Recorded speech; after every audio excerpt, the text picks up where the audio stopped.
Mang Acil Gentra Suara dina acara Dongeng Sunda.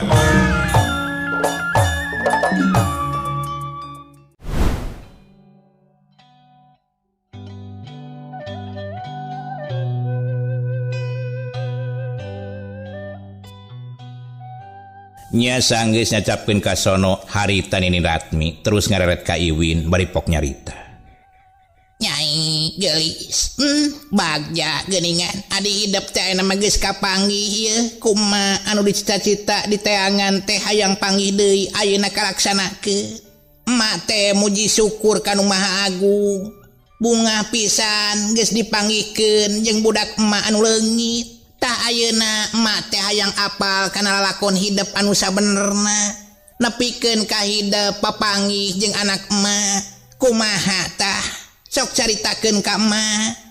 Kitu cenah cek Nini Ratmi bari ngareret ka Iwin. Ari Iwin ditanya kitu teu talangke harita teh barabat nyaritakeun lalakonna ti mimiti manehna lunta ti lembur Campaka anu ngadon bubuara ngahuma di hiji leuweung tug nepikeun ka kadatangan ku sababaraha urang jalma anu ngadon patelak jeung nu jadi salakina. Tidinya manehna asruk-asrukan ka hiji leuweung nepikeun ka diudagna ku garong jeung nu jadi anakna Oci nepikeun ka paturaina luncat ka hiji walungan pikeun nyalametkeun dirina tina pangroga hala jalma jahat.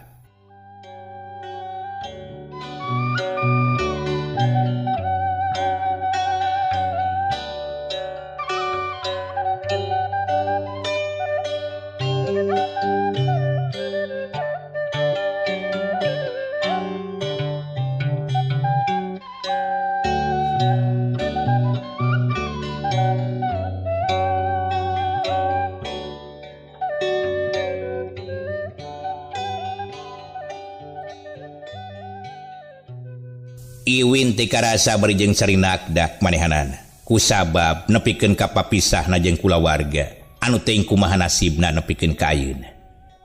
Tak kitu emak oge Pak RT mun ras inget kana kajantenan anu tumiba ka di sim abdi anu ngajantenkeun kulawarga abdi teh papisah.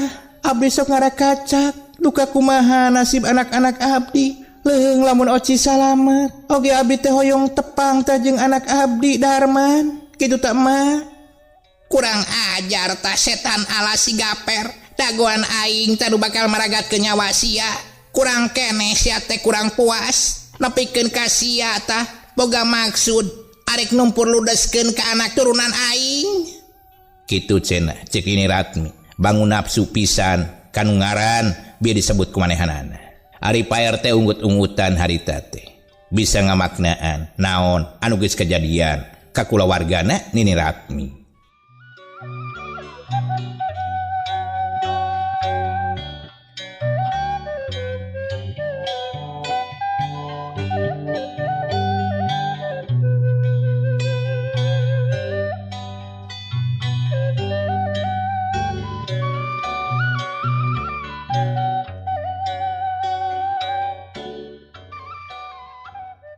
Pak RT sakali di sim kuring teh boleh-boleh nganuhunkeun ka pribumi utamina ka Pak RT kali ibu di dieu manawi kawidian sim kuring teh bade ngiring leureus sababaraha dinten mah di ieu tempat margi ningalipun anak cacan sehat di sabihara sabihari ke upami tos sehat sim kuring teh sejan nuluykeun di lalampahan anu sakumaha ku kuring tos disaurkeun.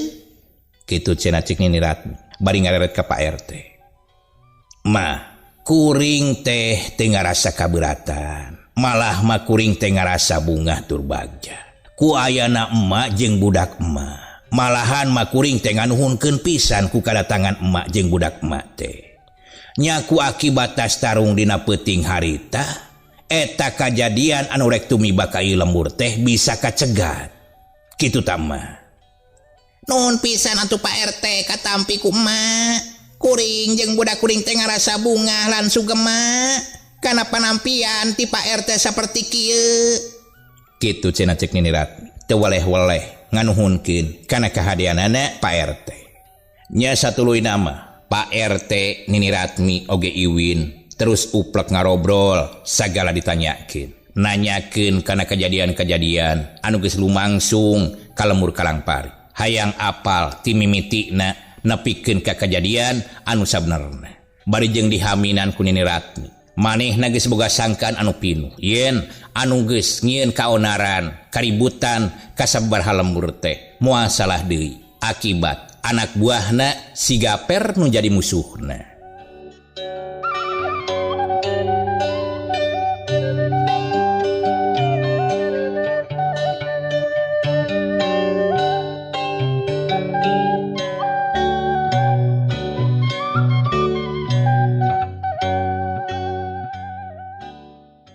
Cag urang tunda heula nyaritakeun Nini Ratmi jeung Iwin anu aya di imahna Pak RT anu keur sakalian nyageurkeun asih anu kakeunaan ku tanaga lapisan Japra.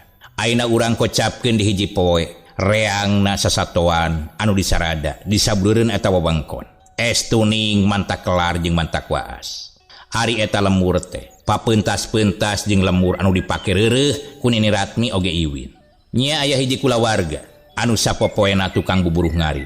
Tina ladang ngarit manehanana keur nyumponan sagala kabutuh sapopoe. Tapi eta kulawarga teh hirupna sabar pisan. Najan cik paribasa mah cok koreh-koreh, lain koreh-koreh cok.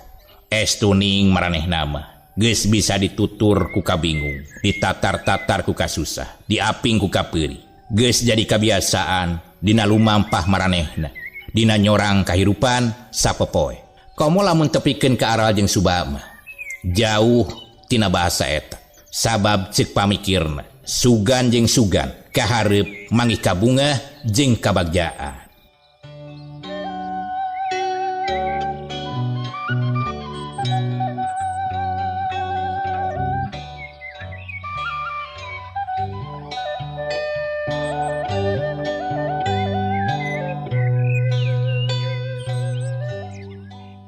Kocap dina hiji poe eta lalaki teh jeung pamajikanana keur aya di saungna. Ari eta saung teh sagigireunana aya kandang domba anu kabeneran di lemur eta teh keur werit loba kajadian domba anu dirogahala. Ari salakina anu katelahna Kapri pamajikanana anu ngaranna Iti. Harita teh bari melenyun udud nyarande dina bangku anu aya di hareupeun saung. Teu dilapok Kapri teh nyarita. Kahadenya bisi domba anakan tunu itu tuh. Bari jeung curug Kapri teh nunjuk ka kandang domba. Pok anu jadi pamajikanna teh nyarita. Nya Kang, keun bae keun ditaringakeun. Yung geura mangkat ieu keur masak ieu usum cuaca hujan. Ke balik hujanan deui. Awak akang teh kudu sehat kudu cager. Sabab akang teh diperlukeun keur ngupayakeun sagalana. Keun soal domba mah kuring ogenan moal ka mana-mana ieu. Keur mah keur ieu. Kaayaan keur haleungheum kieu. Nya sanggeus kitu mah jung Kapri tenang tung lewas ka pipir kandang dombana gap kana sundung terus ditanggung. Sameme indit Mang Kapri teh ngaliuk heula kana dombana anu keur hulang-hulang pok nyarita jiga ka jelema wae. Kingnya cing sabar nunggu-nunggu dawuh aing moal lila ieu pira ogenan ngarit dua sundung lah. Moal kudu sapopoe rengret. Sok tuh jeung si Itinya sakedeung ieu moal lila. Pokna Kapri bari leos ninggalkeun kandang dombana. Harita ditetep ku Iti anu jadi pamajikanana. Sanggeus Mang Kapri teh kaciri kahalangan ku kakaian anu aya sabulureun saung. Sup deui harita teh bi Iti ka jero saung maksudna merek nuluykeun gagawe anu tadi kapegat ku carita anu jadi salakina. Anu kabeneran harita teh kedengeun kicimpring jeung dahareun sapopoe. Maklum di kampung mah nu aya ge sampeu. Nya ku bi Iti teh dasar apekan eta sampeu teh sok diolah supaya jadi kadahara.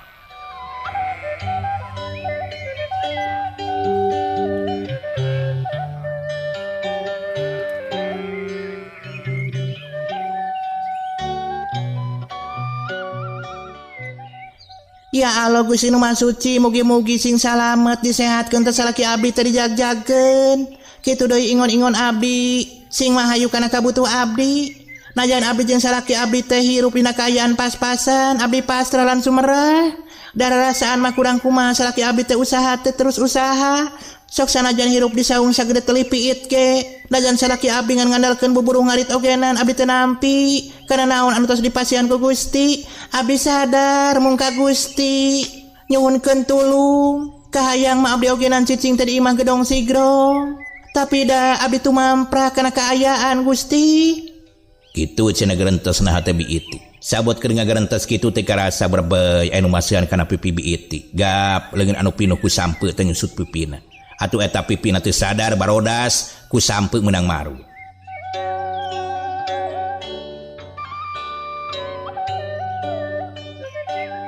Harita mangsa pebeberang, kadenge sora tonggeret patemalan jeung baturna. Ricitna sora manuk, bari jeung siling udag jeung baturna. Ditema deui ku sora hayam jago anu kongkorong.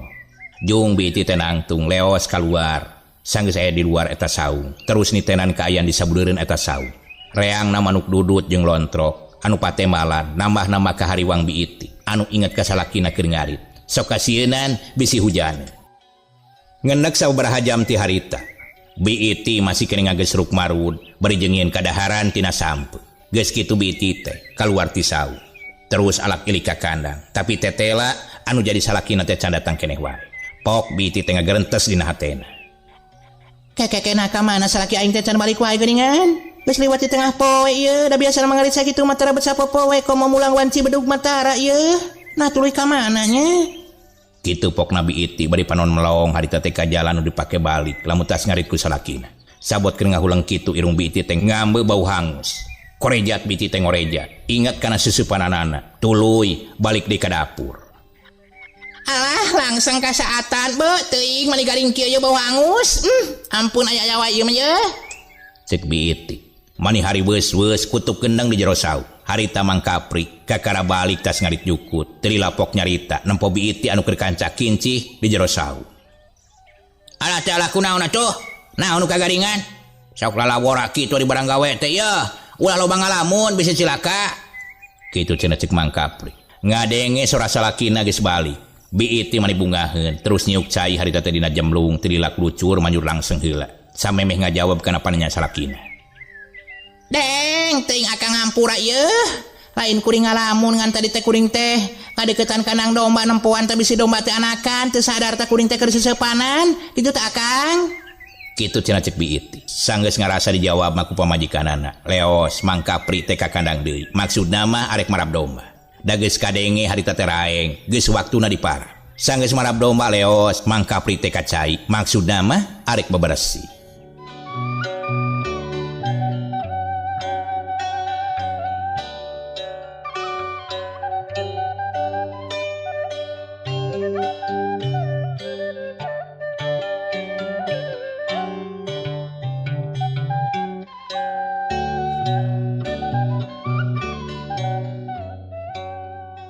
Harita teh karasa sabot kapri keur aya di kandang domba meresihan kandang jeung marab dombana. Waktu teh terus nyerelek ti karasa harita teh wanci geus nyedek ka magrib. Pok mang kapri teh nyarita ka biiti anu jadi pamajikanana. Geus salah gas tinggalkeun we. Yap urang berjamaah heula salat. Teh karasa geuning waktu teh nya. Geus nyerelek ieu. Asa cakene rarasaan mah tas ngarit. Ayeuna geus nepi deui kana waktuna magrib. Saking ku betah-betahna urang teh di alam dunya. Nuhun Gusti, abdi masih kena dipaparin yuswa ieu dugikeun ka dinten ieu. Kitu cenah cek Mang Kapri. Bari terus ngoloyong maksudna mah rek bebersih. Sanggeus beres ngalaksanakeun kewajibanana, harita Mang Kapri leos kaluar. Gek diuk dina bangku hareupeun kandang domba. Terus ngararasakeun tiisna hawa peuting harita. Bari diuk dina bangku awi anu ngahaja dijieun anu aya di luareun saung. Jeung kabeneran deui rada caang kasinaran ku damar tempel anu ngait dina bilik saung. Najan teh caang pisan ge, tapi cukup keur nyaangan ka aya di luar. Sabot keur ngahuleung kitu tarojol biiti teh nyampeurkeun kaluar bari mawa cangkir anu dieusi ku caihan. Ditambah deui mawa piring anu dieusian ku opak meunang meuleuh. Da karesep salakina. Pok biiti teh nyarita bari jeung nuna gelas gigireun salakina. Kunaon atuh akang teh kalakang ngalamun kitu? Geus ulah loba pamikiran teuing. Urang pasrah ka Gusti anu Maha Suci anu penting mah urang teh ikhtiar. Cenah laksana jeung henteu nama. Kumaha cek Gusti anu Maha Suci bae kitu teh Kang. Ngadenge biiti nyarita kitu. Mang Kapri sakedapan mah teu nyarita. Teu lila suruput nguyup cai haneutna anu disodorkeun ku pamajikanana. Teu lila pok nyarita. Oge aya wae teh ku hante gerage. Urang teh kudu nungguan ingon-ingon. Da kumaha atuh jeung ti mana urang teh. bisi bener kete digaro rek kumaha urang teh luput meureunna arek ngajual naon lamun domba urang digaro beuh teuing rek ngajual sampeu pan teu payu ayeuna mah kadang anu rek ngabajong teh mani mipisak pisan dasar tah Haji Edan teh nawar hargaan teh teu pisan ngarasakeun ka jalma leutik pokna teh cenah hek bae moal dijual mah hitung-hitung jangan para bagong we sugan gelo jalma teh dasar tah Haji lebokeun tetelo keur koret teh muris deui modarna oge anu kitu mah lah moal aya nyawaan Ari akang nya heueuh atuh boh jalma beunghar boh jalma miskin boh jalma kumaha wae ge ari modar mah ieu pasti eueuh nyawaan akang kumaha ari nyarita teh atuh keun we akang urang mah anu penting mah dinikmati disyukuri wae najan kaayaan hirup urang sakieu ayana anu penting mah urang teh ulah nurutan kalakuan Haji Muris geus tah meung penghaneut keneh sok tah belum opakna ka dinya ti mana we milik urang mah da geuningan cek akang ogenan milik mah moal pahiri-hiri kulak canggem bagja awak teh geus aya di diri urang asalkeun urang daek ikhtiarna jeung inget kana musik malikeun diri urang kitu cenah harita teh ecek biiti ari mangka prigap kana belum opak am dihuapkeun karauk-karauk jiga anu nikmat pisan.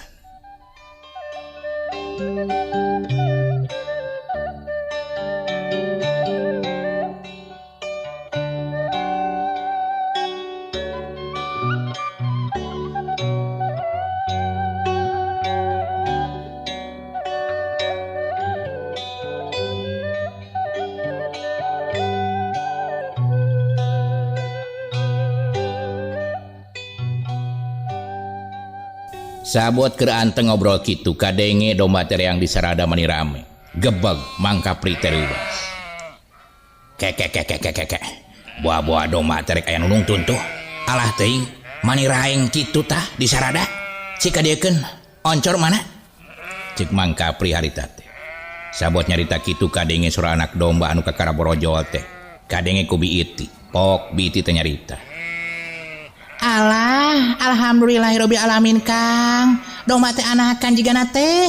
Tah, kadenge anak domba, ke urang cepet heula oncorna nya. Nya burukeun atuh. Bener eta mah tah. Domba teh anakan. Duh, nuhun Gusti. Bingah ya abdi. Kaburuhan rada ngari teh. Kitu pok-pokan Mang Kapri. Nyarita ka biiti anu jadi pamajikanana. Terila terojol biiti teh bari mamawa oncor anu geus diseungeut gap dicokot ku Mang Kapri terus leumpang nuju ka kandang domba anu teu pati jauh ti saungna barang serog nya we katempo anak domba keur diletakan ku indungna bangun anu nyaeun pisan Yap kadiekeun oncorna Kang sok lapan tah tuh jiga keur ngahadeun deui tuh buah-buah rekan juru deui nya ngadenge biiti nyarita kitu kalacat Mang Kapri teh naek ka jero kandang anu dipimaksud mah arek ngelapan anak domba anu kakara porojol sanggeus ngarasa bersih terus Mang Kapri teh turun deui tina eta jero kandang domba. Sabot Mang Kapri keur aya di jero kandang domba. Harita di bek kiduleun eta kandang domba teh aya dua jalma keur merhatikeun kana rengkak paripolahna anu aya di jero kandang. Eta anu keur merhatikeun teh Tayalian, Darman jeung Idon anu geus nepi ka lembur eta. Anu dipimaksud sakalian arek mirureureuh di eta tempat kitu cek pamikirna ngan barang serog ka sisi saung ka tembong aya dua jalma anu hiji keur aya di jero kandang domba anu hiji deui keur ngoncoran di luar Darman jeung Idon jadi curiga terus wae merhatikeun bisi rampog anu arek maling domba Don urang perhatikeun lamun sakirana eta nu keur maling mah urang cerek wae lah ulah loba ting carita terus wae urang laporkeun ka aparat di dieu kitu cenah cek Darma nyarita ka Idon. Pok Idon tengah jawab. Nya Kang benar bisa lah. Oke kalau begitu mah kita tangkap wae lah. Urang sakalian di Borogodin terus kita laporkan ke aparat setempat. Ulah tarik teuing atuh nyaritana. Ke kadengieun tuh. Kuno aya di kandang domba. Bari jeung ngobrol teh naon atuh di Borogodin sagala. Sagala ge kudu puguh bahasa teh nempatkeunana. Cek Darman harita teh nyaram ka Idon supaya ngomongna lalauna. Keur kitu ka tembong harita teh ku Darman eta lalaki teh terus kaluar ti kandang domba bari memangku anak domba anu kakara porojo. Panyangka Darman yen eta teh anu newak anak domba rek dibawa alias dipali. atuh sakilat Darman jeung Idon teh luncat ngadikitan ka kandang domba. Sakilat Jurali jeleng celek. awak Darman jeung Idon geus aya di satu kangen Mang Kapri jeung Biiti. Bari jeung datangna ka kandang domba teh teu kadenge. Ari Mang Kapri jeung Biiti hare-hare wae teu sadar yen di satu kangeunana aya Darman jeung Idon.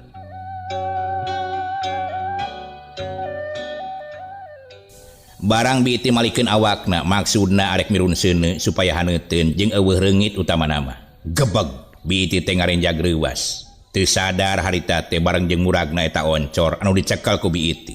Awak Biiti ngedeprek lir ibarat kapuka ibunan kapas kahujanan. Jelap atuh kaayaan di dinya teh sakurilingna jadi poek anu tadina kacangan ku oncor teh. Ari Mang Kapri teu sadar kana kaayaan. Naon anu kaalaman ku pamajikanana. Najan poek teh terus wae manehna manitenan kasabudeureuan eta kandang pok Mang Kapri teh nyarita. Ari mana sok aya-aya wae nah atuh oncor-oncor nganu diragrageun atuh jadi poek ya. Alah, di mana-mana? Di mana ya? Di mana? Sakurungkeun deui. Eta sotenan mirunseuneu lain kalah ka oncor di pareuman bari jeung diragrageun. Nah naonan eta teh? Sabot nyarita kitu terus Mang Kapri teh leungeunna ka katayapan. Maksudna marek neangan oncor anu tadi murag anu dicekel ku Biiti. Baranggap leungeunna nyekel kana suku Idon teu lila ngagarentes dina hate Mang Kapri. Keke. Nah, ari ieu teh suku saha anu kacabak ku leungeun aing? Asa beda jeung suku si Iti. Piraku suku si Iti jadi baruluan kieu kawas pamain bola. Alah. Boa-boa ieu mah yeuh.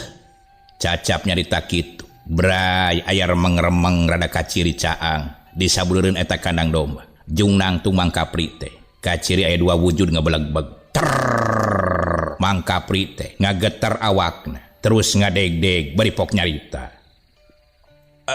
Gusti anu Maha Agung, pangjinglarkeun ieu dua makhluk sing jararau sing nyingkah halik jung arek ka kulon los ka kidul jung ka kalerpek kawetan seh jalan balungbangan panyapuan jung dijajabkeun ku Patihah. Kitu ceuk Mang Kapri. Ngadenge Mang Kapri nyarita kitu gap tanggong teh dicabak ku Darman. Atuh gurubug. Mang Kapri teh ngagurubug bari ngadeg-deg hampir-hampiran pingsan. Pedah ngarasa tonggongna anu nyabak. Teu lila Mang Kapri teh nyarita deui. Aduh, Aden hampura. Bobili kasih kukulaku kasepak ku ucap. Kabetri ku diri kuring punten pisan. Kuring mah jalma narima kana pancen wungkul. Jung ka Haji Muris datangan ka ditu. Ka Haji Korep. Pokna teh. Teu lila Darman teh nyarita pedah watir nempo kayan Mang Kapri saperti kitu. Mamang, hampura kuring teh lain maksud jeung sieuna ngan kuring teh curiga kana kalakuan Mamang. Geus, gerah udah. Kuring lain jurig marakayangan anu kudu dikiriman Patihah. Kuring lain aden-aden anu kudu mulang ka mana wae. Sok ka dieu gerah udah. Seungeut deui ta oncorna. Ngadenge anu cumarita kitu ka karaha teh Mang Kapri teh ngarasa bunga. Gap kana oncor terus diseungeut. Bray katempo ku Mang Kapri. Aya dua jajaka anu dedeganana sarua jangkungna. Teu lila pok Mang Kapri teh nanya ka Darman jeung ka Idon.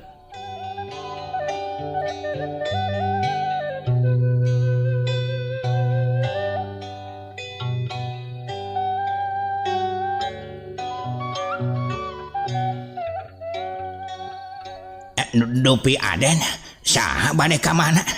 Urang mana? Cik Mang Kapri bari nyekel anak domba jeung oncor. Keke mah, ari eta anak domba bade dikumahakeun tah? Geuning ditatangkep wae. Mang Kapri kakara sadar kana naon anu keur dicekelan ku manehna. Paingan indungna disadawai gegeruan ka anakna.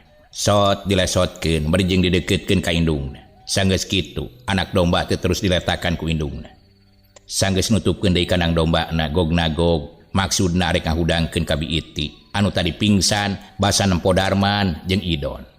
Barang keur ngaguyah-guyah pok Idon teh nyarita bari jenggap kan awak Biiti terus diangkat ku Idon.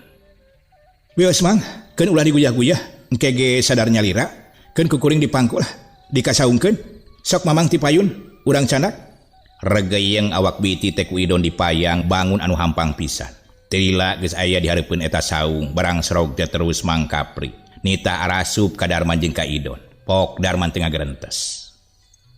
Ya Allah, Gusti Pangeran. rasaan mah kula warga kuring we tah anu pangsang sarana teh. Tapi geuning aya nu leuwih-leuwih ti kuringnya kahirupanana ieu sakieu sangsarana. Sare oge disau dipindingan ku bilik anu barolong. Tetela geuningnya jalma hirup kumunah di alam dunya teh ngalalakon sagalana. Sabot Darman ngahuleng kitu pok Mang Kapri teh nyarita berijing pangheulana asup ka saung. Sok ujang sok kalebat. Tah ieu saung Mamang mah sakieu buktosna lah rupa geuningan ieu. Anu penting mah bisa sare tibra we kitu tah Den. Najan cek batur teh mah teu sieun cenah sare di saung cenah kitu. Mamangkeun wae. Masing-masing urang mah pira ogenan jalma sabenerna mah silih sangka wungkul. Anu penting hate jeung diri urang bungah jeung tenang.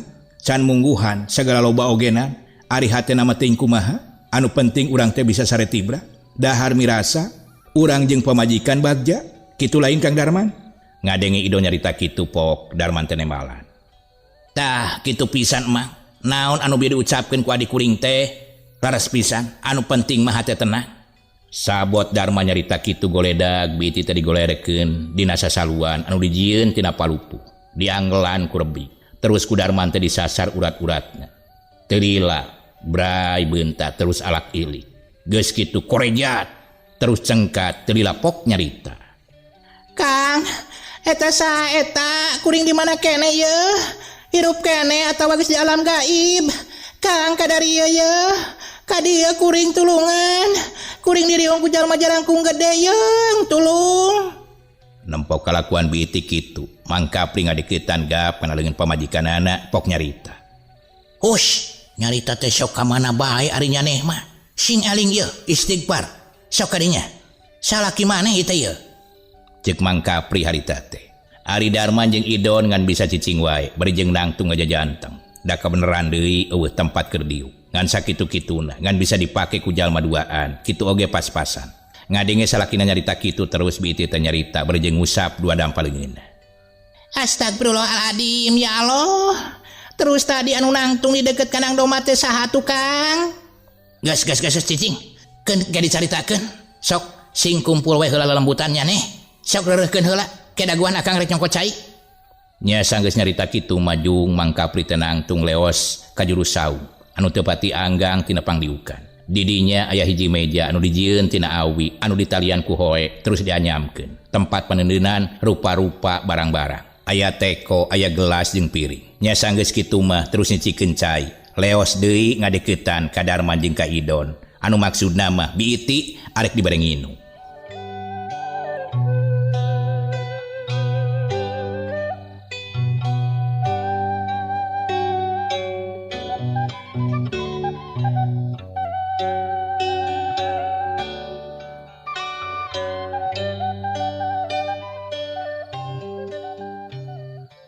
Sanggeus kitu, cai asa kerang anu dibawa ku Mang Kapri terus diinumkeun ka biiti anu jadi pamajikanana. Gap, ku biiti teh ditampanan, bari po Mang Kapri teh nyarita. Yah, inum heulaanan. Ami rada laler ya tina karewasna. Kitu cenah cek Mang Kapri. Telila suruput, biiti teh nginum cai hampir beak setengah gelas. Geus kitu mah sok ditunda gigireunana. Sanggeus biiti sadar, terus biiti teh alak ilik kanu ngabedegah hareupeunana. Nya sanggeus kitu ngareret ka salakina pok nyarita. Kang, saha ieu teh? Begal atawa garong? Nyinaon cina asup ka saung urang Kang? Kitu cenah cek biiti. Nyaritana bangun anu sieun, nempo Darman jeung Idon. Pok Mang Kapri teh nyarita. Ulah ka mana wae atuh nyarita teh. Ieu dengekeun heula. Ieu teh lain jalma garong atawa bangsat. Ieu teh anu keur kasasarnya lampah anjog ka saung urang. Tak kitu nganda akang ge can apal tah ngaranna mah kateuing saha jeung urang mana. Kitu tah iti. Kitu cenah cek Mang Kapri. Ngayakinkeun kanu jadi pamajikanana. Keur kitu pok Darman teh nyarita. Mohon bibi oge Mamang, abdi teh nada dihapunten. Wirehna tos ngajantenkeun kareuwas. Kau ka Mamang sareng bibi di dieu. Saleresna mah abdi teh henteu niat jahat, nuju kaleresan ngalangkung we ieu ka ieu lemur, anu kaleresan abdi teh ningali saung. Teras we ku abdi teh dicaketan. Namung barang caket ka ieu saung, sim abdi teh ningali anu lebet ka kandang domba. nya teraso ditalingakeun boh bilih eta teh anu niat jahat atanapi bade maling domba kitu saleresna mah bi. Oh gitu Ari Sugante garong rek maling domba ye. Sanes bi nepangkeun abdi teh Darman taya pun adi namina Idon nya abdi teh lemur anu tebih maksad aprak-aprakan teh sejang ngalalana aya anu nuju dipilarian ku abdi nyaeta kulawargi abdi anu tos leungit sareng abdi teh nuju milarian si Durjana anu tos mateni kapun bapa kitu saleresna mah Mang oge bi kitu cek Darman negeskeun kayan diri manehanana atuh Mang Kapri teh ngahuleng ngadenge carita Darman kitu teh dina hatena ngarasa ngahelas ka Darman anu aprak-aprakan ngalalana neangan kulawargana jeung neangan jalma jahat anu kungsi mateni ka kulawargana.